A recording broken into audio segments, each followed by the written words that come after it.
Aruncarea cu ciocanul, partea 2.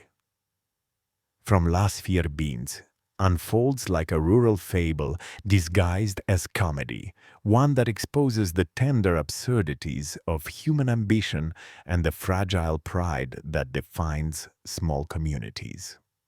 It's an episode that seems light-hearted on the surface, a continuation of a village sporting event, but beneath its laughter lies a subtle exploration of social dynamics, identity, and the unspoken melancholy of ordinary life. The charm of Las Fierbinți has always been its ability to find universality in provincial simplicity, and this episode demonstrates that mastery with unusual precision.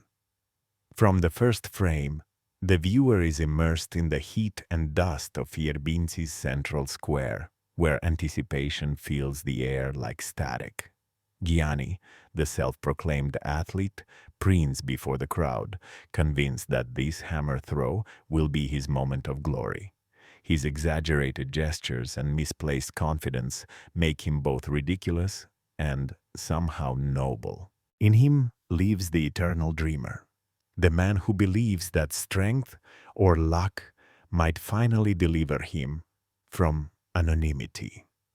Around him, the villagers gather not merely to watch, but to participate in the shared theater of small-town spectacle. Bobiță, ever the opportunist, transforms the occasion into a business venture, selling drinks and managing bets with a grin that hides a calculating mind. The crowd's energy feeds on his enthusiasm, and suddenly the hammer throw becomes the day's main event, an anchor for gossip, laughter, and subtle rivalry. What makes this setup so compelling is that everyone treats the competition as more than a game. It becomes a mirror reflecting their hopes, frustrations, and longing for validation. The director's slow pacing invites viewers to look beyond the obvious. Every detail, the faded paint on the benches, the dust swirling in the sunlight, the lazy dog sleeping near the fence, serves to remind us of the stillness that dominates life in Fierbinți. When something finally happens, even something as trivial as a hammer throw, it becomes an event of mythic proportion. That sense of exaggerated importance gives the episode its humor, but also its quiet sadness.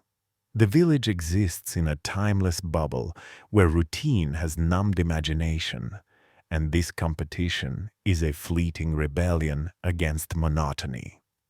As Giani takes his position to throw, the tension feels almost cinematic. The villagers whisper, the camera closes in on his face, and for a split second it's as if history itself depends on this throw. Then the hammer leaves his hand awkwardly, spinning chaotically before landing embarrassingly short of the target. Laughter erupts, loud and contagious. Gianni's pride deflates, but only momentarily. He quickly blames the wind, the hammer, even his shoes. What follows is pure Fierbinți genius, humor born not from cruelty but from recognition. Everyone laughs because everyone sees themselves in Gianni's failed attempt. They too have thrown their own hammers in life and watched them fall short. It's in this communal laughter that the village finds its strange unity. The episode skillfully blends farce with philosophy. Celentano, perpetually intoxicated yet inexplicably wise, comments that a man without something to throw is already lost. The line sounds absurd in context, yet it encapsulates the episode's theme. Human beings need something, anything, to strive for. Whether it's pride, love, or the illusion of victory, the act of trying keeps them alive. The show's writers understand this deeply, wrapping existential truths in the comfortable cloak of rural comedy. The cinematography reinforces this intimacy. The episode's earthy tones and natural lighting give every scene a documentary-like authenticity. The camera lingers on faces weathered by time, on hands clutching beer bottles, on the unremarkable beauty of daily life.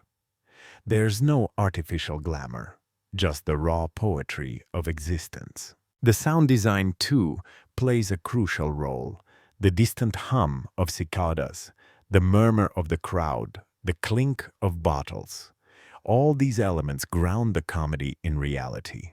It's not just an episode to be watched, it's one to be felt. One of the most touching moments occurs near the middle, when Giani, humiliated but still defiant, sits beside the old fence, staring at the field. The laughter continues around him, but he falls silent, lost in thought. For a brief instant, the show allows vulnerability to pierce the comedy. His silence speaks louder than any line of dialogue. It's the silence of every person who has dreamed big and fallen short. The show doesn't pity him. It honors him, recognizing that his foolishness is also his courage. Later, the hammer passes to another contestant, and the cycle repeats. Exaggerated effort, poor results, laughter, excuses. But each throw feels heavier, as if the hammer carries not just metal, but the collective weight of human frustration. The village turns this ritual of failure into a festival, because laughter is their way of surviving disappointment. The episode never moralizes, yet it leaves viewers reflecting on why people compete at all. In a place where life moves slowly and opportunities are rare, competition becomes the only form of movement, even if it leads nowhere. This is the genius of Las Fierbinți. It transforms stagnation into art, showing that even the smallest lives contain epic struggles. Beyond the humor, the episode also critiques the illusion of masculinity that dominates the rural mindset. Gianni's obsession with strength and dominance hides his insecurity. His need to prove himself is not about winning. It's about not feeling invisible. Bobica's sarcasm, while entertaining, reflects his own cynicism. He has given up on dreams, settling for profit and comfort. Together, they embody the two poles of disillusionment: the man who keeps trying and the man who stopped long ago. Their friendship, full of banter and hidden affection, becomes a portrait of human interdependence.